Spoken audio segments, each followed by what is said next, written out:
વાત કરીએ કપડવંજની તો કપડવંજ નગરમાં રામ જન્મોત્સવનો ઉજવણી કરવામાં આવી છે, જ્યાં હિન્દુ એકતા સમિતિ કપડવંજ સમસ્ત હિન્દુ સંગઠન દ્વારા આયોજિત નગરના મોટા હનુમાનજી મંદિરેથી ડીજે, ઢોલ નગારા અને ટ્રેડિશનલ ડ્રેસ અને ભગવા ધ્વજ સાથે ભવ્ય શોભાયાત્રાનું આયોજન કરવામાં આવ્યું। ત્યારે શોભાયાત્રામાં શ્રી મોટા હનુમાનજી દાદાના મંદિરેથી ગાંધીજીની પ્રતિમા પાસે, ત્યાંથી 32 કોઠાની વાવે, ત્યાંથી પટેલવાડામાં થઈને હોળી ચકલા અને ત્યાંથી કાપડ બજાર, ત્યાંથી જે કુંડવાવ બજાર જ્યાં તોડી ફૂઈથી અને ત્યાંથી જે સુથારવાડા ચકલા, ત્યાંથી મીના બજાર, નેશનલ પ્લાઝા, શ્રી હનુમાનજી દાદાના મંદિરે પરત ફરી નગરના રાજમાર્ગો ઉપર શોભાયાત્રાનું ઠેર ઠેર ભવ્ય સ્વાગત કરવામાં આવ્યું। આ સાથે જ પાણી, શરબત વગેરેની સેવા પણ નગરજનોએ આપી હતી। ત્યારે ખાસ કરીને સોશિયલ મીડિયામાં શોભાયાત્રાને લઈને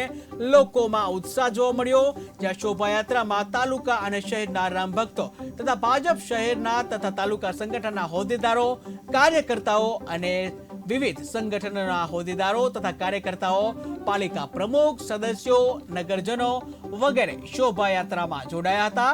શોભાયાત્રામાં બાળકો દ્વારા વેશભૂષા ધ્યાન આકર્ષણનું કેન્દ્ર બની હતું। ત્યારે શોભાયાત્રા દરમિયાન પોલીસ, રેવન્યુ દ્વારા જે ચુસ્ત બંદોબસ્ત ગોઠવવામાં આવ્યો હતો। નાના રામજી મંદિર તથા મોટા રામજી મંદિર ખાતે રામ જન્મોત્સવની ઉજવણી નિમિત્તે રામલલ્લાને પારણામાં ઝુલાવ્યા હતા તથા ચૈત્રી નવરાત્રી દરમિયાન મોટા રામજી મંદિર ખાતેથી નિત્ય પ્રભાત ફેરીનું આયોજન પણ કરવામાં આવ્યું હતું। અમારા પ્રભુ શ્રી રામચંદ્ર ભગવાનનો જન્મદિવસ છે। આ જન્મદિવસ નિમિત્તે કપડવંજ નગરના સૌ હિન્દુ સંગઠનો સાથે સાથે સૌ વેપારી બંધુઓ, ખૂબ મોટી માત્રામાં બહેનો, યુવાઓ સૌ સાથે મળીને કપડવંજ નગરમાં શ્રી મોટા હનુમાનજી દાદાજીના મંદિરેથી શોભાયાત્રા પ્રસ્થાન કરી રહ્યા છે અને આખા કપડવંજ નગરમાં આ શોભાયાત્રા